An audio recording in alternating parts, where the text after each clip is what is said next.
जय राधा माधव कुंज बिहारी।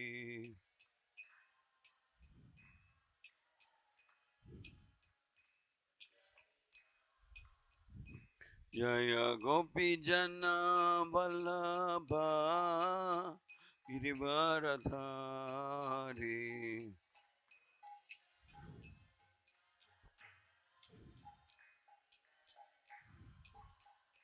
जय गोपी जन वल्लभ गिरिवरधारी।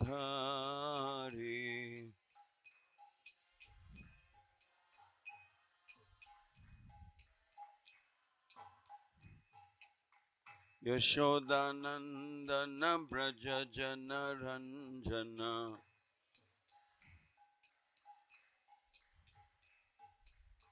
यशोदानंदन ब्रज जन रंजन।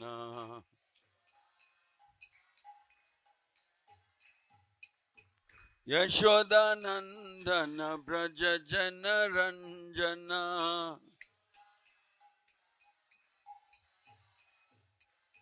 यमुना तीरा वनचारी।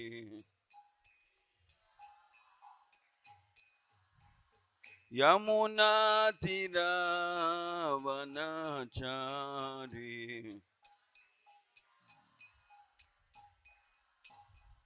जय राधा माधव कुंज बिहारी।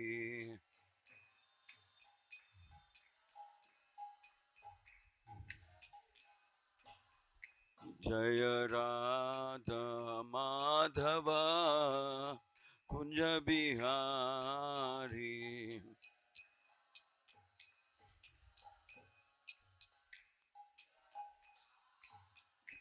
जय गोपी जन वल्लभ गिरिवरधारी।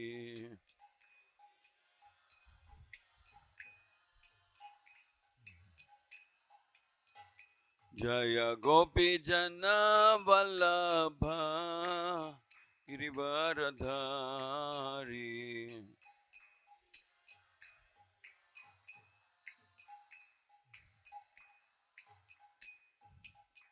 यशोदानंदन ब्रज जन रंजन।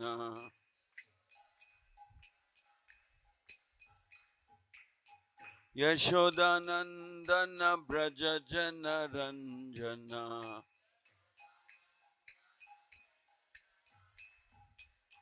यशोदानंदन ब्रज जन रंजन।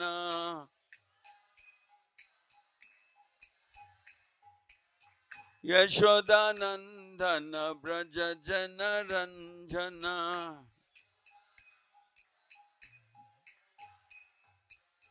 यमुना तीरा वनचारी।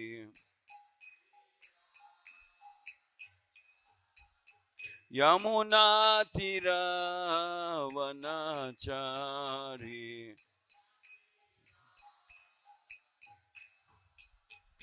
जय राधा माधव कुंज बिहारी।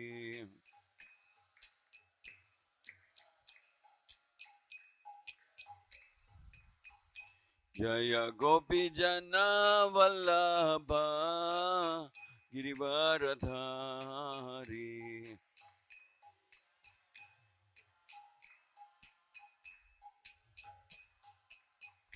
जय यशोदानंदन ब्रज जन रंजन।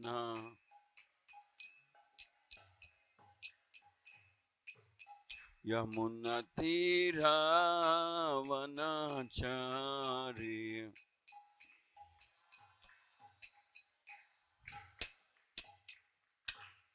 जय ओम विष्णुपाद परमहंस परिव्राजकाचार्य अष्टोत्तर शत श्री श्रीमद डिवाइन ग्रेस भक्तिवेदांत स्वामी श्रील प्रभुपाद की। श्री श्री राधा मदन मोहन की। श्री श्री जगन्नाथ बलदेव सुभद्रा माई सुदर्शन की। श्री श्री गौरनिताय की। हरिनाम संकीर्तन महायज्ञ की। ग्रंथराज श्रीमद् भागवतम की। Ananta Koti Vaishnava Vrinda ki. Reading from Shri Om Namo Bhagavate Vasudevaya.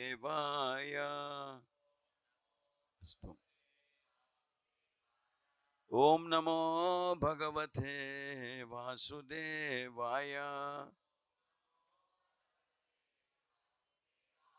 Om Namo Bhagavate Vasudevaya. Narayanam Namaskritya Naranchaiva Narottamam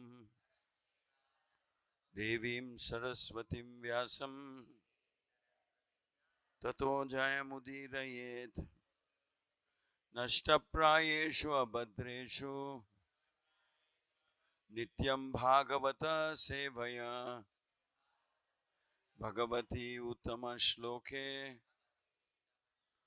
Bhaktir Bhavati Naishtiki.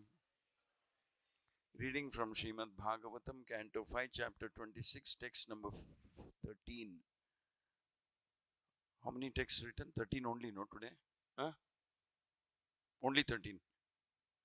No, today how many texts? Because 13 doesn't have purport.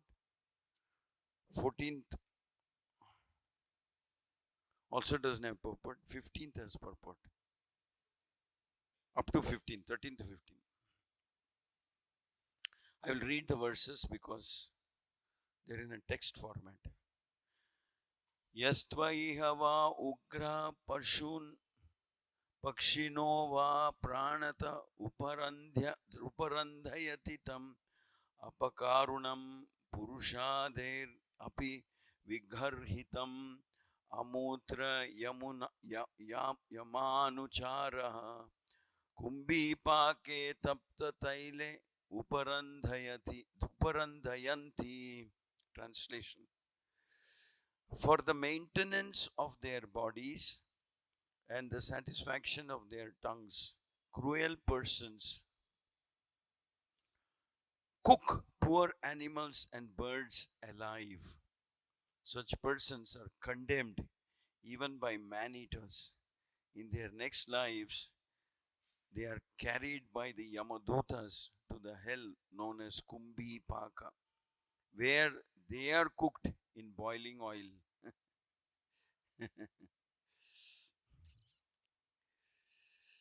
Text 14.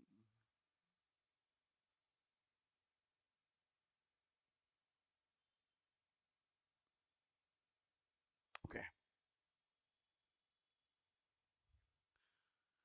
Text 14. Yastvaiha Brahma Druksa Kala Sutra Sanyake Narake Ayutayojana Parimandale Tambramaye Tapthakale Upari Adastad Agni Arkhabhyam Atitapyamane Bhiniveshita Kshut Pipashabhyam Cha Dakyamanantara Bahi Sharira Aste Shete Cheshtate Vyatishthati Paridhavati Cha Yavanti Pashu Romani Tavat Varsha Sahasrani. Translation, text number 14. The killer of a Brahmana is put into a hell known as Kala Sutra, which has the circumference of 80,000 miles, which is made entirely of copper, heated from below by fire and from above by the scorching sun. The copper surface of this planet is extremely hot. Thus, the murderer of a Brahmana suffers from being burned, both internally and externally. Internally, he is burning with hunger and thirst, and externally, he is burning from scorching heat of the sun and the fire beneath the copper surface. Therefore, he sometimes lies down, sometimes sits, sometimes stands up, sometimes runs here and there. He must suffer in this way for as many thousands of years as there are hairs on the body of an animal.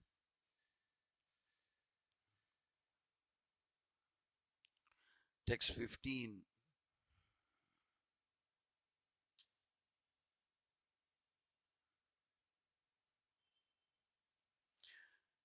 Yastva iha vai nijaveda pathad anapadi apagatha pakhandam chopagatastam asipatravanam praveshya kashaya pariharanti tatra hasau iti itastatho dhavamana ubayatho dhares dhalavanasi patres chidyamana sarvangoha hatho smiti paramaya vedanaya murchittaha pade pade nipatati swadharmaha pakhandhanugatam phalam bhunkte.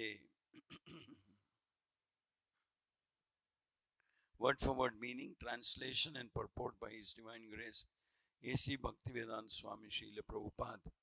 Ya, anyone who, to, but, iha, in this life, why, indeed, Nijaveda Pathat, from his own path, recommended by the Vedas, Anapadi, even without an emergency, Apagataha, deviated, Pakhandam, a concocted atheistic system,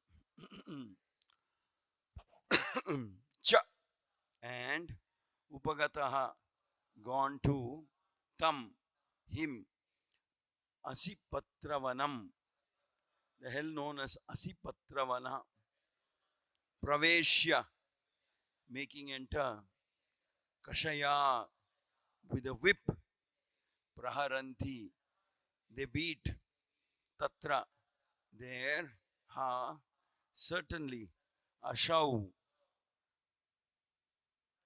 that, Itah Tatah, here and there, Dhavamanaha, running, Ubayataha, on both sides, Darehi, by the edges, Talavana Asipatrehi, by the sword-like leaves of palm trees, Chidyamana, being cut, Sarva Anga, whose entire body, Ha, alas, Hata, killed, Asmi, I am, Iti, thus, Paramaya, with severe Vedanaya, pain, Murchittaha, fainted, Pade Pade, at every step, Nipatati, falls down, Swadharmaha, the killer of his own principles of religion, Pakhanda Anugatam Phalam, the result of accepting an atheistic path, Bhunkte, he suffers. If a person deviates from the path of the Vedas in the absence of an emergency, the servants of Yamaraja put him into a hell called Asipatravana, where they beat him with whips.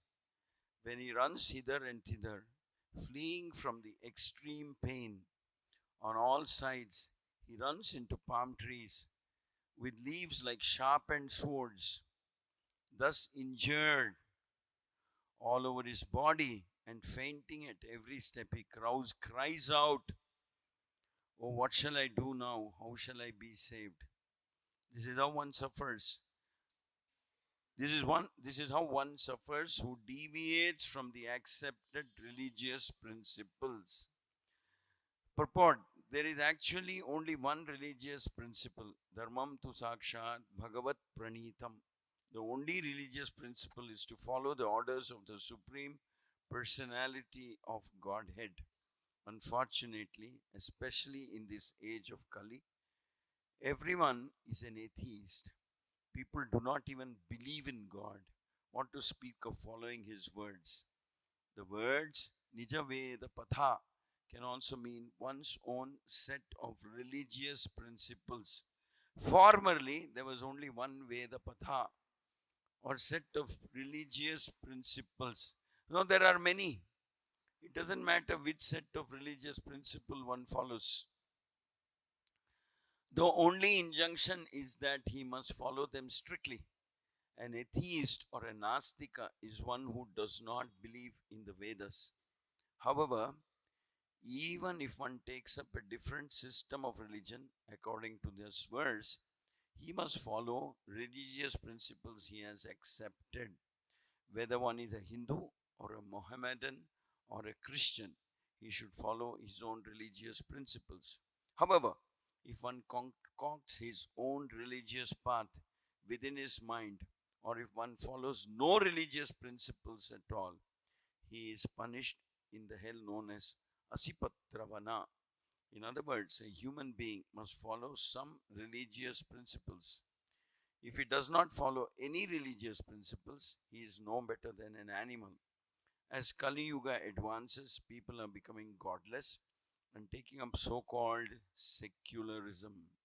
They do not know the punishment awaiting them in Asipatravana as described in this verse. Om Ajnana Timirandasya Jnananjana Shalakaya Yakshurun Militam Yena Tasmai Shri Gurave Namaha Shri Chaitanya Manobhishtam Stapitam Inabhutale.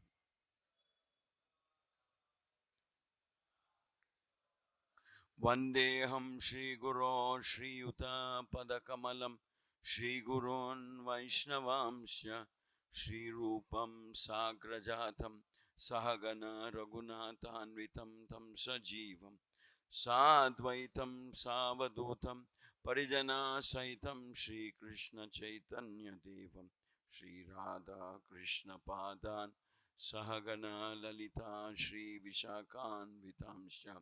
He Krishna Karuna Sindhu Dinabandho Jagatpate.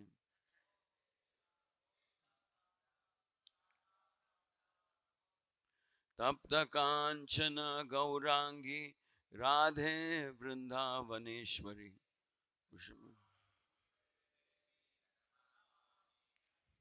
Vancha Kalpatarubhyasya Krupa Sindhubhya Evacha Patitanam Pavanebhyo Vaishnavebhyo Namo Namaha. Jaya Shri Krishna Chaitanya Prabhu Nityananda Shri Advaita Gadadhara Shri Vasadi Gaura Bhakta Vrinda. Hare Krishna Krishna Krishna Hare Hare Hare Rama Rama Rama Hare Hare. Please repeat after me. If a person deviates from the path of the Vedas in the absence of an emergency, the servants of Yamaraja put him into the hell called Asipatravana, where they beat him with whips. When he runs hither and thither, fleeing from the extreme pain on all sides, he runs into palm trees with leaves like sharpened swords, thus injured all over his body and fainting at every step. He cries out, "Oh, what shall I do now? How shall I be saved?" This is how one suffers who deviates from the accepted religious principles. Shri Shri Radha Madan Mohan Shri Shri Jagannath Baladev Subhadramai Sudarshan Shri Shri Gaurnitai Ki. Mukam karoti vachalam pangum langayate girim yat krupatamaham vande Shri Gurum Deenatarinam Paramananda Madhavam Shri Chaitanya Ishwaram. So here in this chapter, more detailed description is being given about life in hellish planets.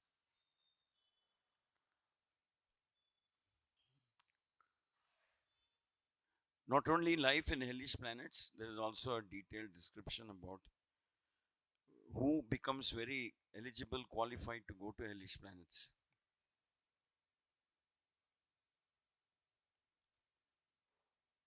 We have all kinds of exams in this country, the NEET exam, this exam.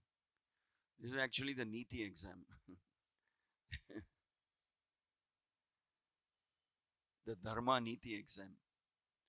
You fail in this exam, then one day you'll wake up and you'll start wondering, where did I come?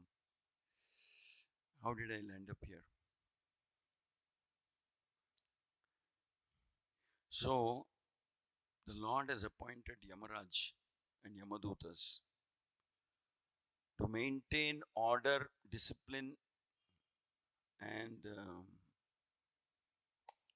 some regulated life in this material world. Because material world is full of people who have a very rebellious tendency. It's already there. In fact, some of our philosophers say you are in the material world as long as you have a rebellious tendency. As long as you have this, there's nothing wrong in questioning, inquiring, questioning, curiosity, jignasu, that's okay. But there is a problem when somebody is rebellious.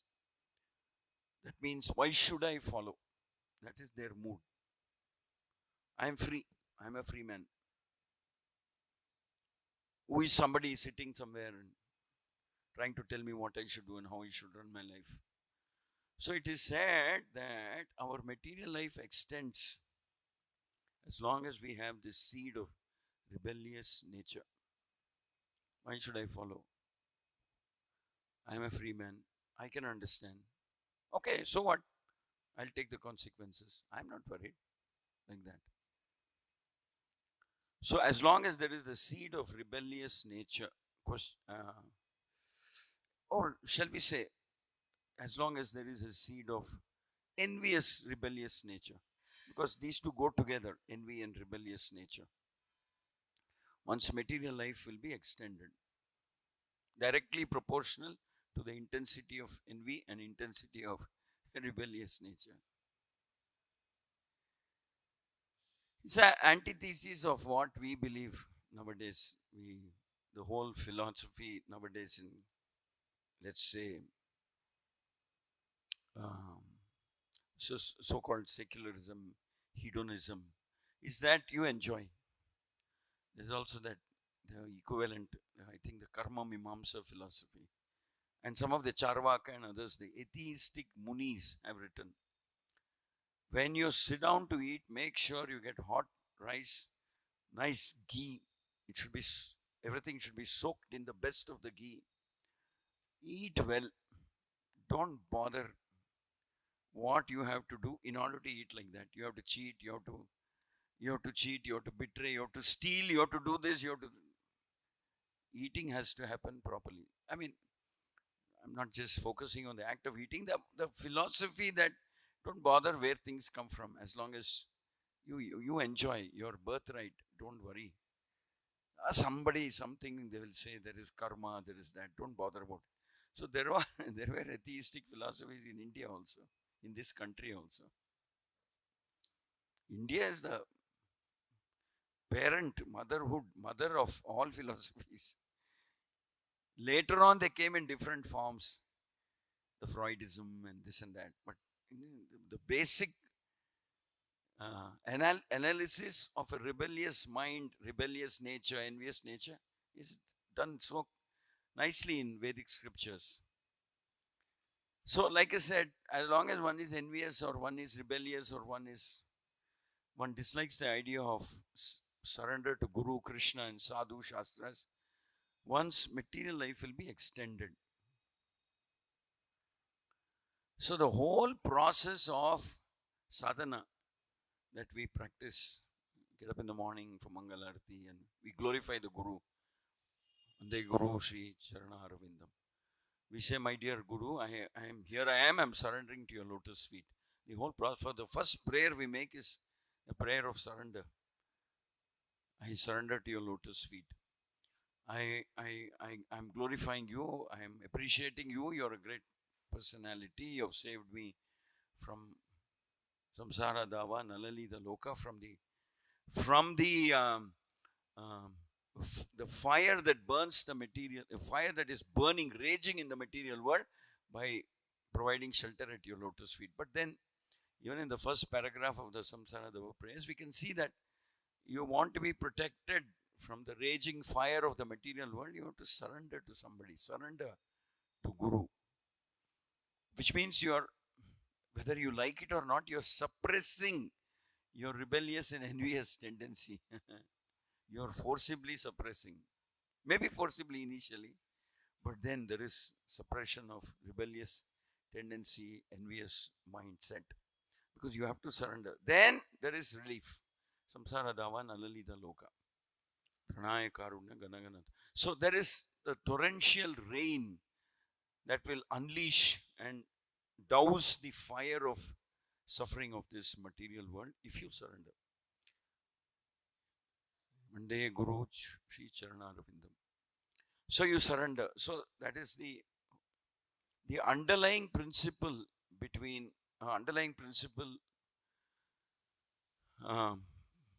which drives one to hellish planets, or which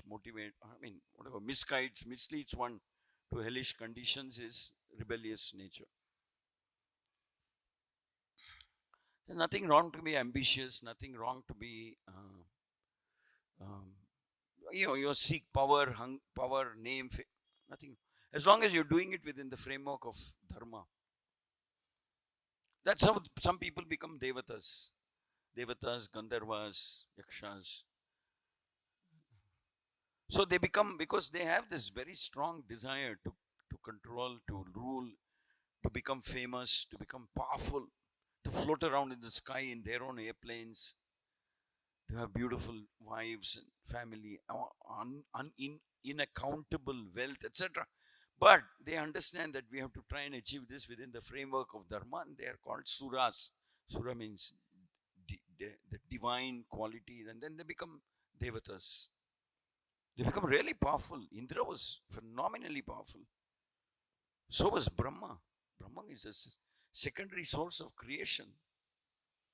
So they all understand that we have to follow the framework within the borders, the limits of dharma. And then there is provision to enjoy. Because that's the way the Lord has structured this material world, material universe, the cosmos that He has created. There is the heavenly planets. There are grades within the heavenly planets also. So then there's the middle earth. In the middle is the earth, and then the hellish planets. Hellish planets are exclusively reserved for those who are very rebellious. And like I said, envious, arrogant. From rebellion comes arrogance. When somebody is rebellious, obviously he will become very arrogant. He'll say, why should I listen to you? Who are you to tell me? So no matter how limited one's knowledge may be, that nature, we can see it in people. They may be very limited in knowledge, very limited, but then they are very arrogant people. You can't deal with them easily. But in one sense, we can say Yamaraj has a thankless duty of having to take care of all these living entities. But then it's also said that the earthly planet, one very quickly learns the futility of being arrogant, and because it doesn't work so well. You can, when somebody is arrogant, you can see that, especially it's said that in Kali Yuga things happen, the reaction does come sometimes very fast. So we can see Kali Yuga is structured in a way in the earthly planet, which is why it said that sometimes devatas choose to opt to come to the earthly planet in order to exit the material system altogether. And then we can, by the converse statement can be, one who is with the Supreme Lord is very cooperative to the wish, to the mission of the Lord. Very cooperative. He understands that is my nature. I am constitutionally servant of the Lord. No point rebelling. By rebelling, I don't become the master. One can't become master of the world by rebelling against the Lord. Sometimes For some duration, as per your karma or tapasya, you get to dominate the affairs of the world, like Ravana did, like Ravana did, like Hiranyakashipu, and many other demons did. They came to dominate headlines of the material world. Hiranyakashipu came and smashed everybody, and Hiranyaksha did that for some time. And they were very powerful because of their tapasya. So that's also there. No matter what is the nature of tapasya, how intense tapasya you do, when the Lord decides, okay, enough is enough, now you have to go, then that's the end. Even if someone does intense tapasya, becomes extremely powerful, appears to be almost invincible, becomes like a parallel power center against the Lord himself. Like Hiranyakashipu and Hiranyaksha said, you don't worship Vishnu anymore, you worship me. I am the living God. I'm in front of you. Who is this Vishnu? Where is he? He's run away from me. He's afraid. He's escaped. He'll never come in front of me. That was what Hiranyakashipu thought. So they said, we are the living gods. Look, all the devatas are subdued by me. Why are you worshipping some failed person? Absconding. What is it called? Missing in action. Absconding. Not there. This was their whole philosophy. They were incredibly powerful. It appeared that they were almost invincible. But when the Lord decides to pull the plug, it's all over. The game is over. So the Lord holds the ultimate discretion, undisputed, infallible, discretionary power to end anybody's game by simply pulling the plug. That's it. Hiranyaksha ho, whether it's Hiranyaksha, Hiranyakashipu, anybody, when the Lord pulls the plug, it's over. Game is over. So if we analyze these verses, we have to understand that there is something repeatedly mentioned called atheistic mentality, demoniac mentality. But then when you decipher it, when you go a little deeper, you understand that at the base, at the root of atheistic mentality is not genuine inquiry, but it is prejudiced rebellion. You already decided God doesn't exist, so you will act accordingly. That's the basic premise behind agnostic. I mean, sometimes they pretend that they're agnostic, they don't believe in existence of God based on scientific research and scientific evidence and so-called stuff like that. But that also, you can't become an agnostic so easily. Rather, you don't become an atheist. At best, you can become an agnostic person. Agnostic means, I don't know for sure whether there's God or no God. That's about all we can, that's how far you should go. But they become votaries of atheism, which means they say no, emphatically they declare there's no God. In our understanding, it is there that they don't accept the idea of God because that is their first idea. The second idea that comes is, if there is God, if you accept that there is God, then we are all created, we are under him. We are under a master, a supreme, invincible master. And that means we have to follow. That is one thing they don't like. Just don't like it. Why should I follow? So, agnostic philosophers will remain agnostic even if they have some compelling evidence to show that God exists, God created, God manages this world. Even if they see some compelling evidence, they'll invent another theory to disregard all of that, discredit and disregard all of that and say, no, that cannot be true, like that. See, because in their mind they've already decided, it's dangerous to accept the idea that God is there, because then I have to follow, then I have to surrender, then I have to serve him. Then I accept that some authority, higher authority exists in this world. They don't like that idea. They can't stomach that idea, which is why they behave like that. Maybe it's easier to convince an agnost. Agnost means kind of neutral. I don't know if there is God. I'm not convinced yet that there is God, but I'm open to considering that idea. So it's probably easier to, because sometimes there are genuine agnostic people, which means not suffering the disease of envy and rebellious nature. Maybe they're looking for proof. Maybe they're looking for some convincing argument for them to accept, and maybe they will accept also. But atheistic people are dangerous. Very, very dangerous in the sense that they're not sometimes, of course, they're a danger to the world also, but they're dangerous to themselves. That philosophy will destroy them. They'll end up like this. Suddenly they'll wake up one day and they'll see they're in, what is this hell called? Ati something. Ati Patravana. They'll wake up and see that they're in Ati Patravana, hell. And this rebellious nature doesn't stop with being against the idea of God existence. Rebellious nature will push them into ghastly acts. Oh, you're saying there's karma? Let me see what karma is there. So it pushes them. Like there was this whole politician one time, very funny guy. So he said, okay, you're saying you should not eat beef. I will eat. Let me see what happens. Like that.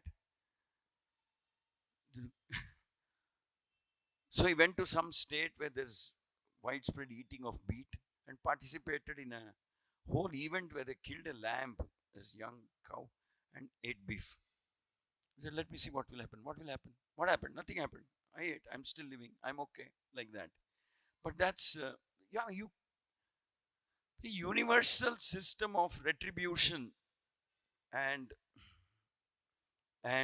reformatory processes happen at their own time and place. You can't just go and demand, if what I have done is wrong, let the reaction come right now. No, it won't work like, who are you? You're just one insignificant ant or something, insect. Why will Yamaraj come and come down to handle somebody like you? It's all right, carry on. Time will come. When it comes, then, like it's said here, it's here. The living entity will start crying and saying, why am I still alive? I wish I were dead. But he doesn't realize that he's dead, already dead. And he's suffering after his death only. I wish I die. Why am I living in this world? I wish I can die. Yeah, Baba. You're dead, and that is where you will be now. This is after death life. You can't die there anymore. You will be there as long as, he said, as many thousands of years as the number of years, number of hair on the body of the animal you have cooked. Imagine how long that existence will be. You can't decide. See, also in the Vedic scriptures, the law of karma is very intricate, very finely balanced. What I mean by that is that your karma won't go to your neighbor, and your neighbor's karma won't come to you. Don't worry. Your karma will be, what is it called? Courier to you only. Specific, only to be seen only by the addressee. Sealed envelope. Only you can see. It won't go to your neighbor. So it's very, very finely balanced, delicately balanced. Sometimes when you see different instances in the Vedic scriptures of how karma is being decided, sometimes the Yamadutas are confused. Whom should we give this karma to? Like that. Yamaraj will explain the whole philosophy. Who is the Mula Karana? Who is the Sutradhara of this sinful act? Like, for example, so perfectly it is said that in the act of eating meat, fish, or whatever, the karma is distributed across 6 people. It's not one people, not one person. So precisely planned and ingrained into the material system. The one who grows the animal, the one who kills, the one who cooks, the one who serves, one who sells, and finally the one who eats. And that is also mentioned. The person who eats takes the biggest share. Because if he were to stop eating, then the rest of the people are not doing this act at all. So he gets the biggest share. So it's very precisely engineered into this whole universe, how the karma is distributed. And also there is some kind of a retribution, principle of retribution, which means that you do something, then there will be a reaction to it. They say that famous Newton's third law. is the foundational principle of law of karma. In one sense, every action has equal and opposite reaction. So there's the principle of retribution built into this. So there's no use being rebellious person. And like I said, one has to introspect in the sense that of course there are different grades of sinful activity also. In Satya Yoga it was considered that even if you think ill of somebody, then you incur the karma for it, as if you have done it. But in Kali Yuga it's not so bad, thankfully. In Kali Yuga, unless you do something bad, you don't get the karma. Thinking bad about somebody, all right, you're safeguarded. It's not considered bad karma yet. Kali Yuga, because everybody, Kali Yuga, the mind is very weak, very susceptible to lust, greed, envy, anger, revenge, frustration also. Because Kali Yuga, people's character is so low and ability to perform sadhana, austerity is so low, tapasya is so low that the only thing they can experience consistently is frustration. I wanted this, it didn't happen. I thought that will happen, it didn't happen. Only thing they experience consistently is frustration, because they don't even want to work hard to achieve what they want. Because that is their character drop is there. The very character, very personality, very nature, fiber of this Kali Yuga person is so weak and vulnerable. So they become very frustrated, envious, angry very quickly. And because of that, their mind is polluted always with negativity about whatever they see, experience. Why this happening to me? Why he's doing good? I am actually better than him. It plagues a human mind. Every way, I think I'm better than him, but he's getting that. I didn't get this. Why this? Like that. People lead a very frustrated life. Why? But they don't understand that they're suffering the residual effect of their previous karma. It's not accidental. It's not that accidentally, you got the wrong parents or something like that. No, you worked hard to achieve this. You worked hard, I mean, in a metaphorical way, I'm saying. You worked in such a, you deserve the parents you get. You're getting the body that you deserve. You're getting the parent. You get the circumstances that you richly worked for and it deserved. So it's not accidental, but we don't want to accept it. The other thing about this Kali Yuga is we are very expert at blame throwing. No matter what happens, our mind is so expert, it can find out somebody else who is responsible for that. We will never accept that I am responsible for what's happening in my life. Or it's the playback time of my karma, retribution time for my karma, redemption or whatever. So we will never accept. We will always do blame throwing. He did it. He doesn't like me. That's why he did this to me. There's this whole Hindi thing. What is it called? Saas bhi kabhi bahu thi, something like that. You never accept that. So, whatever you went through, you take it out on somebody else. You don't accept that. What is happening to you is, especially when we perceive that something unfair is happening, we throw the blame on somebody, except on ourselves. We never introspect genuinely.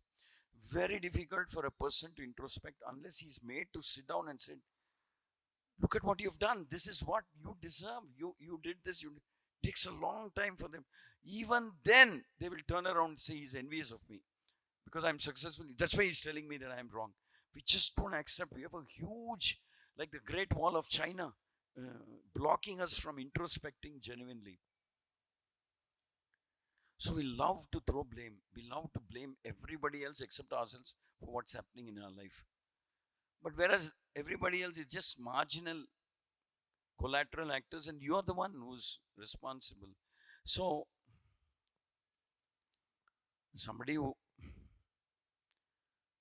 the karma philosophy is like that. So in the best thing is ask ourselves this question that how much of my actions, actually when we are uh, pushed a little in this material world, that's when our true character comes out. When everything is okay, we are the most saintly. We appear like the most saintly people. We appear like the most gentlemen, etc. But when we are pushed a little, that's when our true character comes out. So there's something that looks like a nice fruit, but when you crush it, then bitter juice comes out, like that. So that's when it comes out. So we have to. So the thing about being a devotee is he has that wisdom to understand everything is happening by the will of the Lord. Let me be patient. Let me see. Maybe I went wrong. Maybe the Lord is trying to teach me some lesson. Why can't I look at it that way? Maybe karma, law of karma, Krishna is teaching me some lesson. My guru wants me to learn some lesson, which is why something like this is happening. So a devotee has a completely different perspective altogether. He's not rebellious. He's not angry. He's not rebelling. He's not rejecting. He's not throwing blame. And then the other thing about material world is we like to play victim. Actually, I'm right. I'm always right. See, they don't like me. He doesn't like me. This is why people like this whole playing the victim card mentality. I'm not responsible. Something else, somebody else. I become victim. What wrong did I do? But no, you cannot, maybe you didn't do anything wrong immediately, but it's there. It's already there as a unfinished karma. Karma, whatever transaction has to happen, so it's happening now, and an incomplete transaction is being completed, so whatever you've done in the past is coming out now. But we don't want to. So, but the thing about a devotee is he's a little mature, he's introspective by nature. He is, because he chants and he worships and he reads the scripture. He's more sadhu type. He reflects. Okay, maybe what's happening is good for me. Maybe Krishna is arranged. Maybe I should learn this lesson. Maybe I should stop being bitter about everything. Maybe I should become detached from material world, material ups and downs. Krishna talks about Vairagya in many places in the Bhagavad Gita. Maybe I should ask myself, what is this Vairagya? Krishna says, this, like the seasons change, your karma will come and harass you at times, different times. So maybe I should understand what Vairagya means.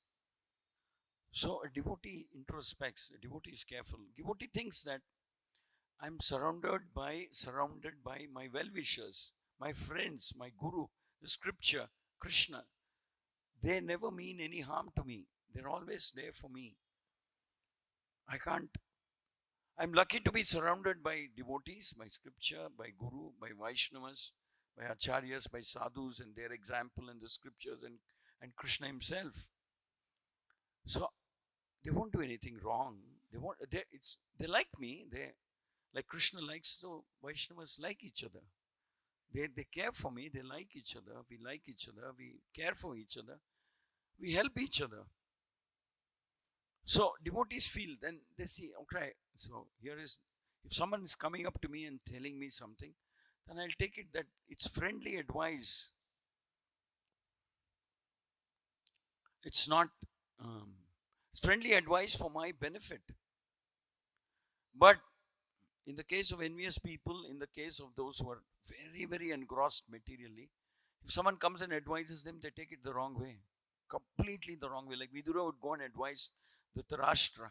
Dhritarashtra one time asked him, one time directly confronted Vidura and said, I think you're having a soft corner for the Pandavas. I think you're their agent.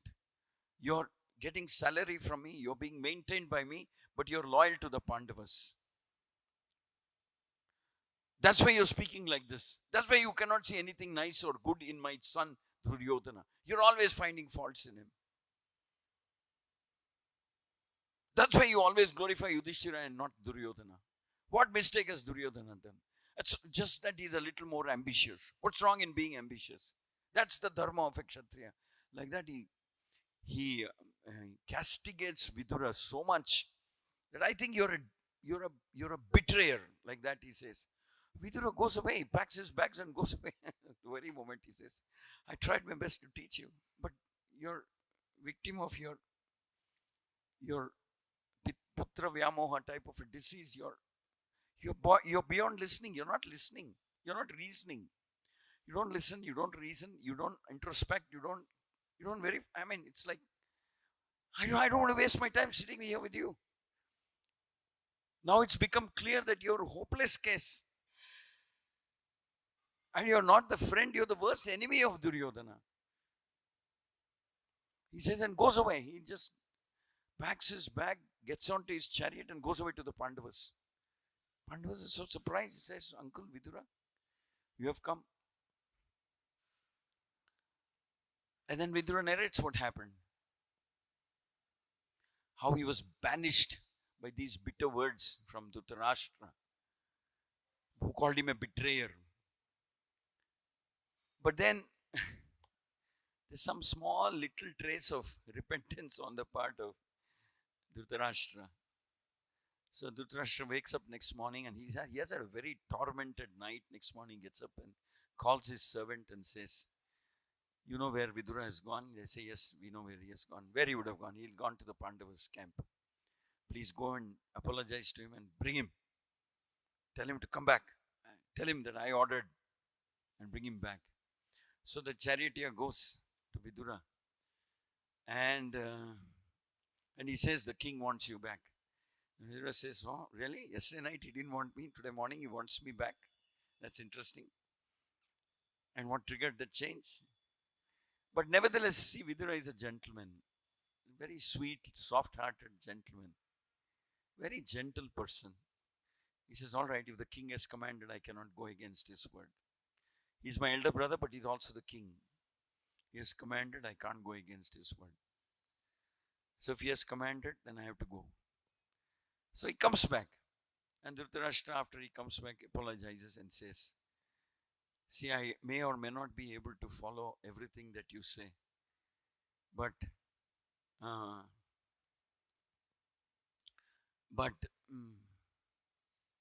I want you by my side.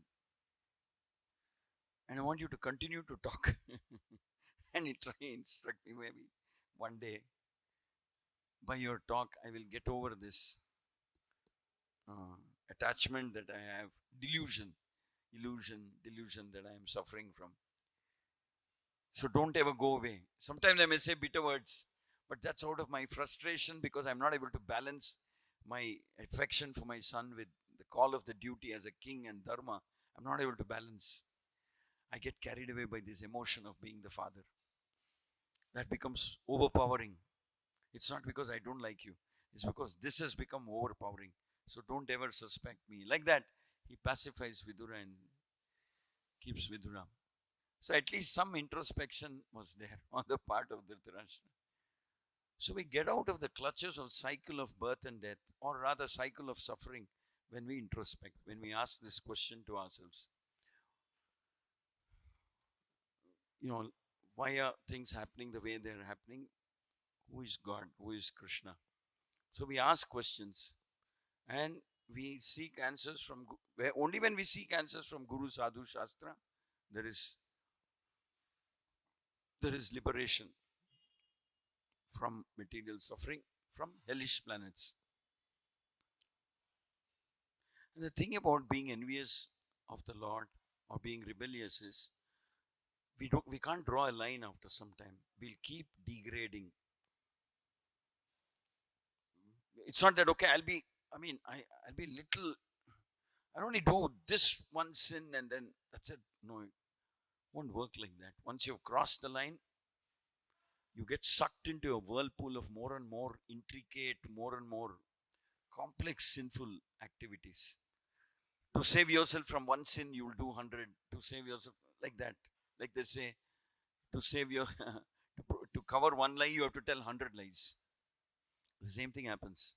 To cover one act of sin, you will have to end up doing, so that person saw me when I was doing this murder or kidnap or whatever. So then I have to neutralize him, because if he goes and tells somebody, okay, maybe if I kill him, the matter will end there. So that's how the mind thinks. This person has discovered that I have an affair or something like that, so I have to neutralize him. Actually, so many forced killings or conspiratory killings happen because somebody's seen someone doing something wrong and they're scared that he'll go and tell else somebody, so they kill him or her. How many places we have seen the husband has an affair with some lady and the husband and the lady conspire to kill the wife and the children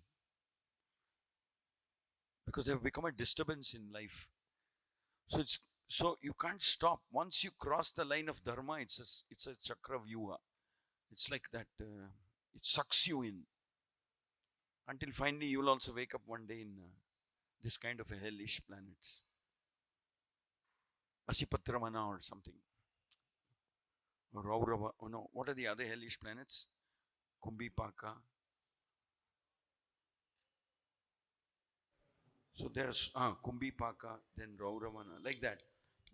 You'll end up in like this whole hell known as Kala Sutra, where you've got hot copper beneath you and scorching sun from above.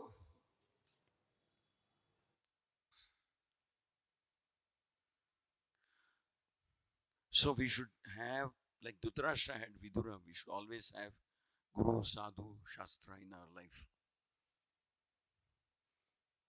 They protect us. They draw the boundary and says, be careful, don't cross. But then see, the irony of the whole thing is that when you become a devotee, when you chant and when you actually become happy, people don't seem to understand or realize that it's not a life of depravity or where you're denied.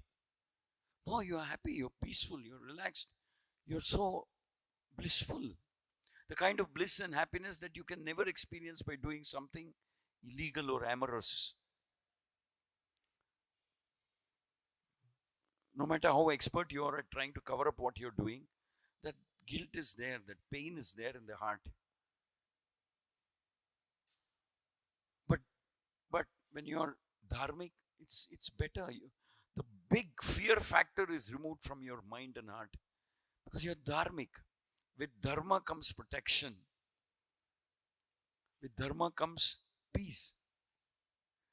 So, because you're dharmic, you're free from this basic human sentiment of fear, helplessness, and anxiety.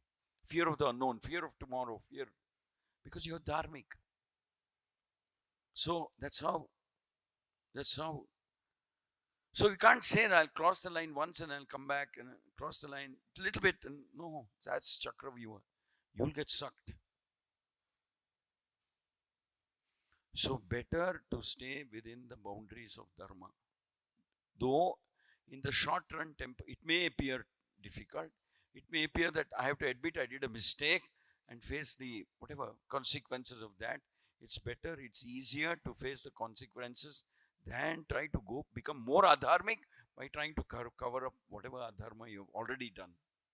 All right, maybe it's embarrassing to confess in front of everybody that this mistake I've done, that mistake I've done. Nobody expects you to. Krishna is Krishna is very gentle, very forgiving. Confess to the Lord, confess to Krishna, confess to Guru in your heart. Saying what to do, I got completely derailed. Will you kindly forgive me? Is it possible for you to forgive me? Because I want to pursue bhakti. I understand that it's not the right thing to do. Will you kindly forgive me? Will you kindly give me another chance so I can worship you? I can be under your protective care. Like that, we keep praying. So it's always better to have Guru, Sadhu, Shastra as the, as the compass in our life, which point out which direction we should take. And by force of nature, by force of previous habits, by force of accumulated vasanas, we do something wrong. You think Krishna doesn't know that occasionally some mistake might happen, will happen in the early stages. Later stages also, whatever stage in Kali Yuga, people will sometimes stumble and fall. You think Krishna doesn't know? You think the gurus don't know that this could happen? No, they know. But they expect that you'll at least make amends. At least in the scriptures it is mentioned, when somebody genuinely repents and regrets and expresses remorse for what he has done, actually quite a bit of your karmic uh, burden is over. Repents, regrets, remorse, and tries his best to correct himself, quite a bit of your karma burden is reduced. So there is a hope, there is a way of redeeming yourself from karma. It's already there, it's there. And by the way, we know that the holy name is so powerful that it wipes out karma. The other thing that the holy name does is it wipes out karmic tendency also. Adharmic tendencies are also wiped out.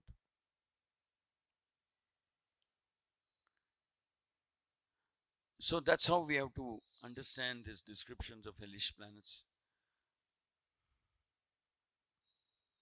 We have to be as much as possible within the limit.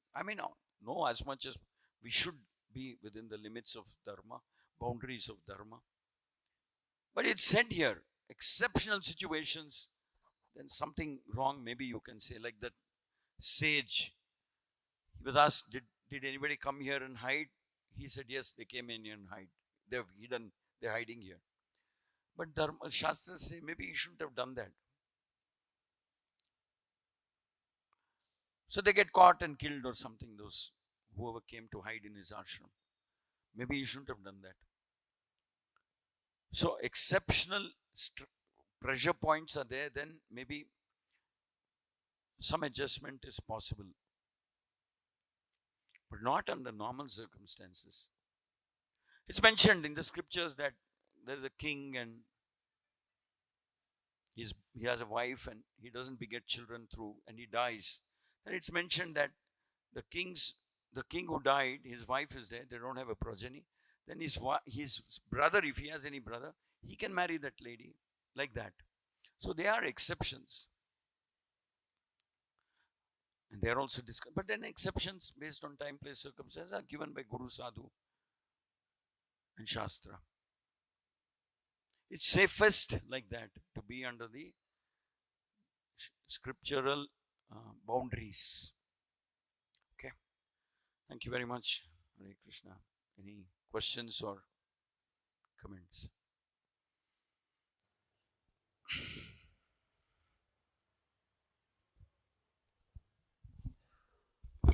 Hare Krishna. Prabhu, it's a wonderful class. Thank you very much. Can you throw some light on meat eating? Why should one eat only veg, non-veg? Why should not take? Why we should not eat non-veg? Krishna has said, I have provided you something which does not involve causing so much pain to another living entity. Patram pushpam phalam. Why do you want to cause pain to another living entity? Unwarranted, unjustified, unprovoked,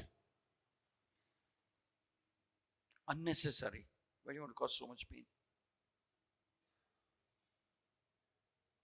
You take fruits, vegetables.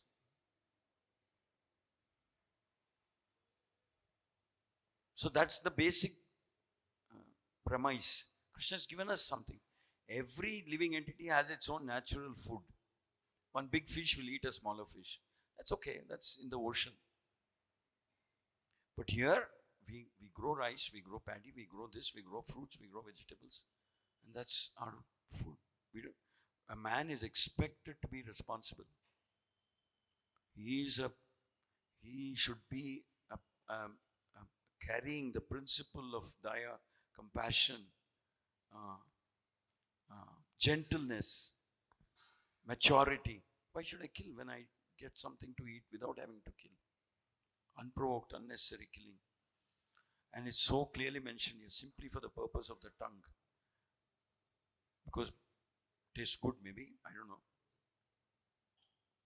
Simply for the purpose of the tongue. No, that's terrible karma. It's not small time karma. Very terrible. You're being demoniac, you're being beastly, you're being like a beast. Imagine what's mentioned here. Cooking something alive, throwing that, whatever. Like they do it on the streets of China and Vietnam and other street food. They take a living, whatever, fish or something and throw it into boiling oil. That's a delicacy for them. You can't imagine what kind of karma is awaiting them. So the premise is that they also have a right to live and exist. So we should be responsible and mature. And also, the more we indulge in this, the more our nature becomes very aggressive and very rajasic and tamasic. So we get acclimatized to seeing violence and unnecessary killing and death. And it's a different matter that it will come back on the society, it will come back on the individual also. But that's the retribution part. But this is bad. Unprovoked killing. And Prabhupada said, what is this maintaining huge slaughterhouses and hatcheries and this and that? Why do you do that? And Prabhupada would challenge the Christians and say, show me where it is mentioned that you can do this factory scale, mass scale, industrial scale slaughter. How can you call yourself Christian when you're doing that?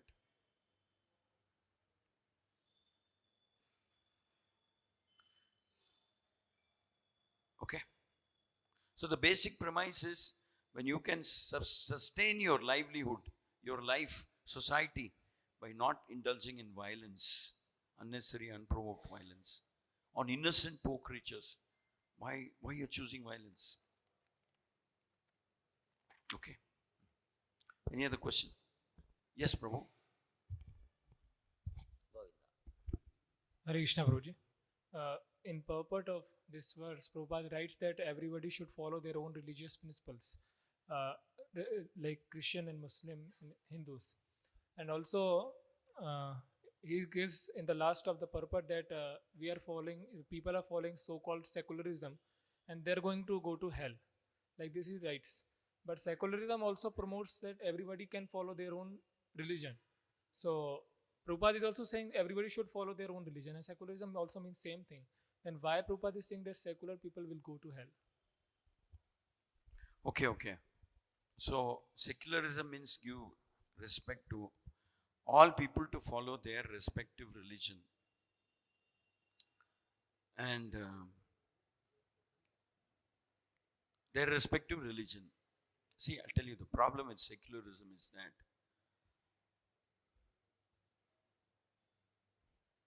modern day secularists don't recognize, or rather don't restrict the recognition of religions with only Hinduism, what is it called? Christianity and Mohammedanism, Islam. If you read the earlier part of the purport, Prabhupada says, many people invent their own religion. So, in a truly secularistic country or society, if there were only three, Hinduism or the Vedic culture, Mohammedanism and Christianity, that's kind of okay. But true definition of religion, secularism is everybody should be allowed to follow their own thing. We don't interfere. Whatever thing that they invented. So some group of people may be hedonistic, some people will be nihilistic, some people will be barbaric, some people will say, secularism, allow me to practice my religion. You can't interfere with my religion. Just as much as I should not interfere with your religion. I'll practice whatever I want. And many of those philosophies may actually be agnostic or atheistic philosophies, like they are in this world. Communism is atheistic. So they're all atheistic philosophies. So they will say, you are Hindu, you're this, but I am communist. This is my religion. Allow me to follow my religion. And this so-called secularism cannot exist. It's also called multiculturalism. Everybody does his own thing. But it can't exist in a society for the simple reason that your philosophy may have some basic values that I agree with. You may have some philosophy, that I don't agree with. So multiculturalism is not a sustainable thing in the sense that how can I exist peacefully with somebody who's my neighbor who says, I worship the deity of Radha Krishna. My neighbor says, you cannot worship deity form. This is kafir. You're a kafir. This is bogus. This is against Islam. So, tell me, how will secularism handle this problem? So, in my religious scripture, it is ordered that I should go and destroy all the deity forms because it's idolatry. I can't worship. Some people worship devatas, but some people will say that is paganism. Paganism means just making some imaginary form of God and worshipping. They will say it's paganism. They don't understand that these deities are properly according to Vedic culture. So we completely disagree with one another. So how will they survive? And the problem really is most of these isms have now become atheistic. You don't believe. I believe I can do this. So eventually secularism will collapse and it will become dominated by one or two forces. The more aggressive among them, the more barbaric among them, they will tend to dominate. Secularism is a great utopian idea, but it can never really be implemented. It can't be implemented in a sustainable manner. This whole experiment of multiculturalism that's being practiced in Europe now is a horrible failure.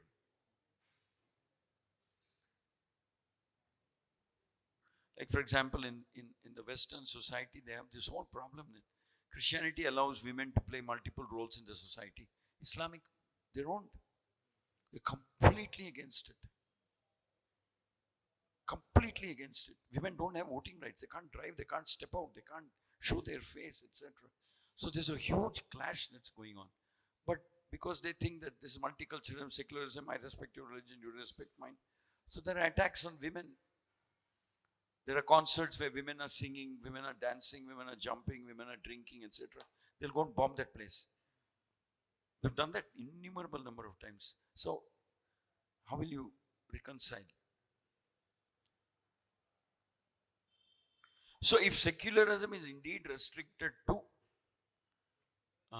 bona fide religious practices, then there is some hope that it will sustain. Even in India, there was this whole thing about Vaishnavism versus Shaivism. When there was a Shaivite king, he would kill the Vaishnavas. When it comes to religion, people become intolerant. So socially, how do you engineer a society which is based on secularism? Is something that the world has not figured out even now. Because religious sentiment sometimes overpowers everything else. Reason, logic, everything. My religion, I'll protect my religion. I won't let you interfere in yours.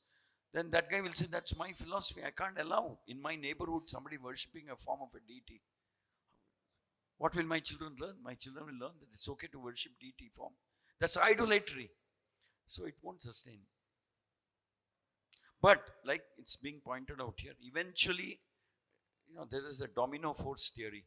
So there will be a domino force. One particular religion or something will tend to dominate because they're aggressive. They're very militant and aggressive. So where is secularism? And they tend to precipitate to an atheistic theory eventually. One is there are multiple streams. These days, what is it called?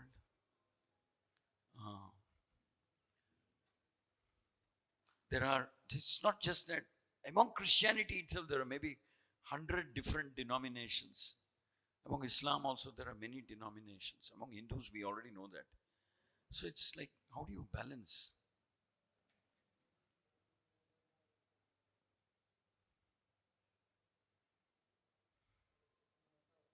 On paper, it sounds great. Every religion has equal respect and etc. Somebody becomes a judge. So he's from Islamic background and he will tend to rule things as per his Sharia law or something. He'll say, according to Sharia law, what you're doing is wrong, etc. So that's why in the country now they're trying to say uniform civil code and different things. That's like forcing everybody to follow one common code. Keep your religion at home. When you're out in the society, one common code. That's not secularism. That's power of the state. The state is very powerful. The state is imposing. Okay. So it's a very complex social challenge. What do we understand by the word secularism, multiculturalism, etc.? Okay. Thank you very much. Grantaraj Srimad Bhagavatam ki Sri Shri Radha Madan Mohan Shri Shri Jagannath Baladev Subhadramai Sudarshan Shri Shri Gaurnitai ki